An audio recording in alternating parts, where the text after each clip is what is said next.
Eh bien, nous avons maintenant, dans ce studio 1, nous avons Maurice Duverger et Léo Hamon, à qui je vais demander de tirer, si ce n'est pas un mot trop ambitieux, quelques idées générales de ce scrutin. Maurice Duverger, quelles sont vos premières conclusions? Quelles sont vos premières analyses?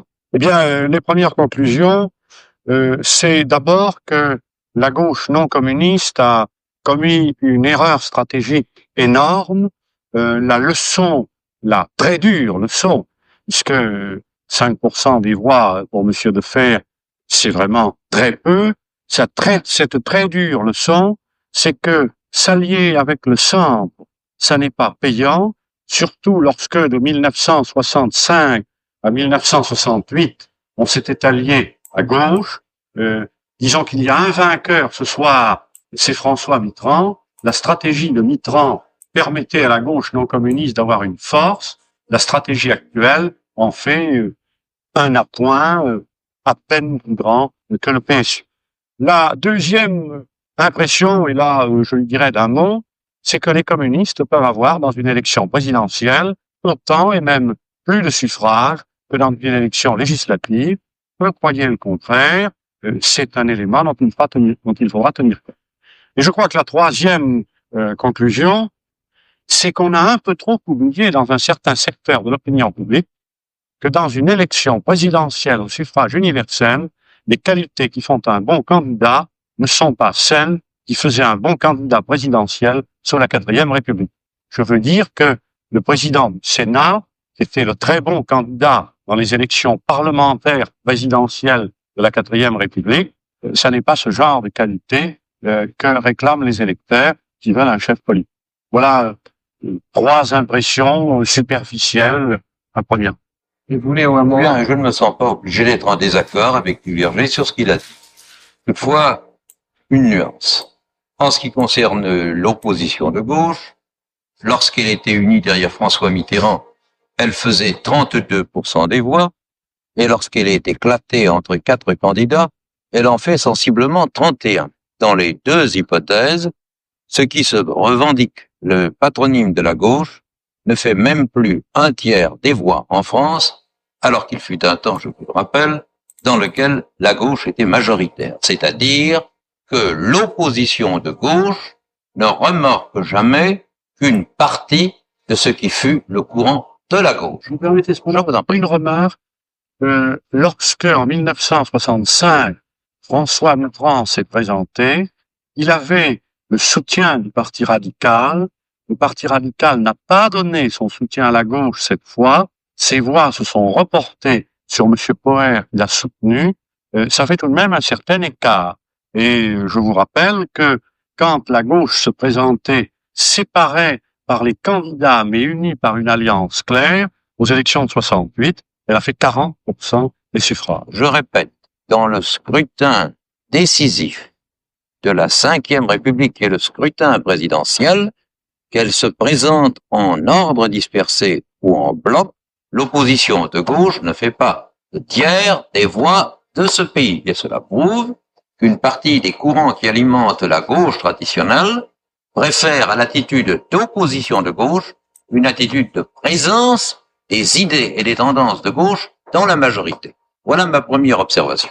La deuxième observation, et je vous rejoindrai à ce sujet, c'est que finalement, ce peuple français comprend mieux ce dont il retourne qu'on ne voudrait le dire, que le peuple français a parfaitement compris que l'élection présidentielle n'avait rien à voir avec ce qu'étaient les élections présidentielles de couloir pour un chef d'État symbolique et protocolaire.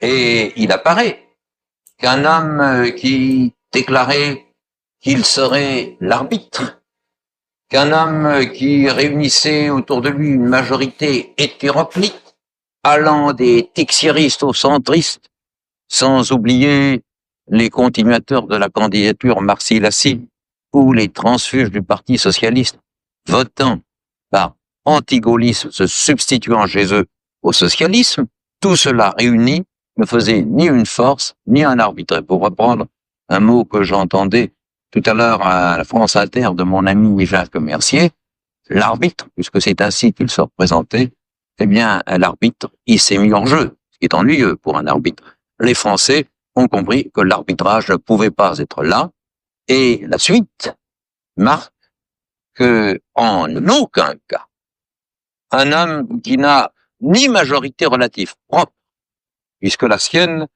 est hybride. Je crois que c'est le terme qu'il employait pour parler du Parlement européen qu'il présidait. Alors il ne m'en voudra pas de l'employer pour la minorité relative qu'il a réunie, une minorité relative hybride, additionnée avec une autre minorité relative, mais celle-là homogène des communistes, ça ne fait pas une majorité. Je crois que les Français sentent ça d'instinct. Je ne suis pas certain, mon cher ami, que le soutien des voix de M. Poher soit très hybride.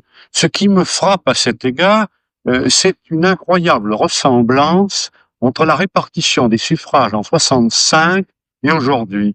Si vous additionnez en 65 les voix de M. Le Canuet, les voix de M. Tixier-Vignancourt et les voix de M. Marcy-Lacy, les deux derniers étant aujourd'hui les soutiens de M. Poher, vous obtenez exactement 22,9% des suffrages exprimés. M. Poher est autour de 23,4%. C'est exactement la même chose. D'ailleurs, si vous regardez les voix du général de Gaulle au premier tour en métropole, c'est 43,7%. Les voix de M. Pompidou à l'heure actuelle, c'est 44,2%. Il y a une incroyable stabilité à cet égard. La différence, c'est que parce que la gauche s'est désunie, elle ne sera pas présente au second tour et que nous avons cet extraordinaire paradoxe où la deuxième force de ce pays, bon, vous remarquez vous-même qu'elle fait 31% des suffrages, ne peut pas être présente au second tour, sinon comme une force d'appoint d'un des candidats. C'est quelque chose qui n'est pas normal. Il n'est pas normal que les Français de gauche n'aient pas à choisir entre une forme de conservatisme et la gauche, et qu'on leur donne à choisir entre deux formes de conservatisme. Il n'est en effet pas normal que la gauche, en admettant que vous lui prêtiez une unité qu'elle semble quelque peu démentir, ne puisse pas être présente au second tour. Il reste pour M. Poher une solution, c'est d'être le prête-nom de l'opposition de gauche, car aussi bien s'il se maintenait, il devrait espérer. Il aurait plus de suffrages entre socialistes, PSU et communistes qu'il n'en a réuni par lui-même en une végétation dont vous m'excuserez de dire qu'allant de Tixier-Vignancourt à ce qui survit de la démocratie chrétienne, elle est tout de même un hybride. Oui, je ne suis pas absolument certain que les voix de M. Pompidou soient beaucoup plus homogènes. Parlons-en. Alors parlons-en justement, si vous voulez, des voix de M. Pompidou, c'est après tout normal, parce que le premier, par l'importance numérique des blocs électoraux, mérite considération. Je ne sais pas si les voix qui se réunissent sur M. Pompidou ont des origines et des traditions politiques identiques, ou plus exactement, je suis sûr du contraire. Il y a eu des gaullistes qui venaient des différents horizons politiques, mais ce dont je suis sûr, c'est que vous avez, à présent, une stabilité de comportement d'un électorat qui se retrouve à 43 ou 44%, que ce soit sur l'élection présidentielle de 65, que ce soit sur le premier tour de 67 ou 68, ou que ce soit aujourd'hui encore sur le premier tour de l'élection présidentielle de 1960. Et vous me permettrez d'ajouter que ce phénomène de stabilité se produit au moment où le gaullisme doit affronter une des plus dures épreuves qui puisse arriver à un mouvement, c'est le moment où il décolle de la personnalité prestigieuse du général de Gaulle. Le gaullisme, en survivant en tant que gaullisme à la présence du général de Gaulle dans la vie politique, le gaullisme, dis-je, démontre qu'il n'est pas, comme l'ont cru ses adversaires, un phénomène viager, mais une donnée majorité relative de la vie politique française, et ce n'est pas au constitutionnaliste que vous êtes que j'aurais, je pense, besoin de démontrer qu'on ne peut pas construire un gouvernement digne de ce nom dans un pays en ignorant ce qui est l'écrasante majorité relative et de très près pourrait être une majorité absolue. On ne gouverne pas avec une alliance hétéroclite contre 45% qui, eux, sont homogènes, au moins quant à la direction. Je pense que cela, c'est un problème qui se pose à l'opposition dans les 2 ou 3 jours qui viennent. Je pense que la bataille du second tour n'est pas de votre côté aussi gagnée que vous avez l'air de le croire. Excusez de vous interrompre. Quant à moi, je ne joue pas les pronostics d'avenir. Une bataille n'est pas gagnée tant qu'elle n'est pas terminée. Et jurer qu'on a la victoire, c'est inviter ses propres partisans au repos. Il faut lutter, on s'arrête quand on a vaincu. Bien, eh bien, ce que je pense, c'est qu'il serait encore possible que vous n'ayez pas la victoire, à condition que la gauche puisse présenter à ce pays quelque chose. Et ce quelque chose, c'est ceci. Apporter ses voix POER, oui, mais à une condition, ça ne se donne pas des voix quand en face de quelqu'un qui a 23 et quelques pourcents de voix, on en a 31%. On pose des conditions, et aux conditions d'une dissolution, aux conditions d'un gouvernement intérimaire qui est des représentants de toutes les tendances de la gauche, aux conditions que s'il y avait une victoire de gauche aux nouvelles élections, le président de la République s'efface de façon que l'on puisse recréer cette unité nécessaire du président et de l'Assemblée. Là, il y a une bataille qui pourrait encore être gagnée.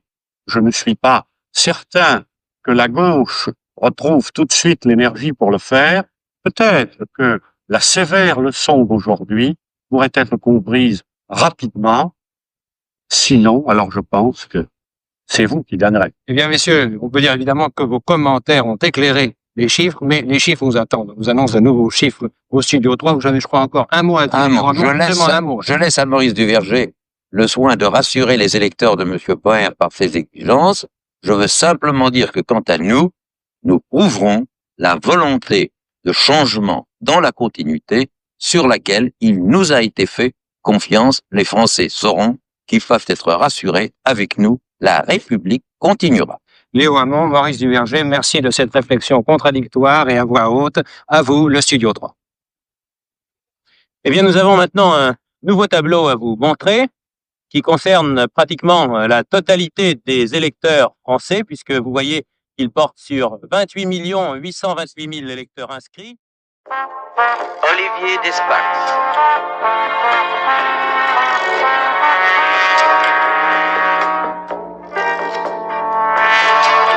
Pour mériter ce bonheur, qu'est-ce que j'ai fait au bon Dieu?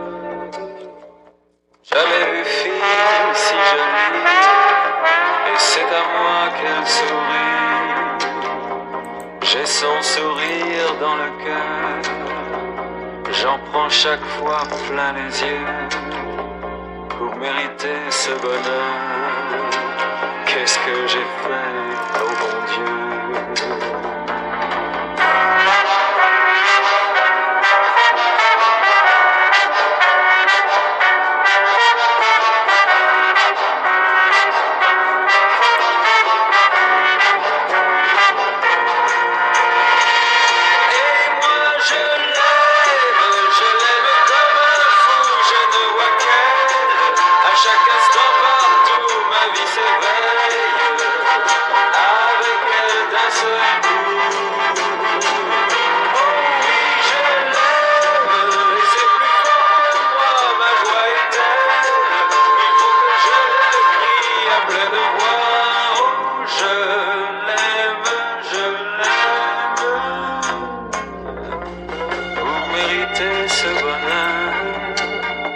Qu'est-ce que j'ai fait au bon Dieu? J'ai l'impression de rêver, j'ai peur de me réveiller. J'ai son sourire dans le cœur, j'en prends chaque fois plein les yeux.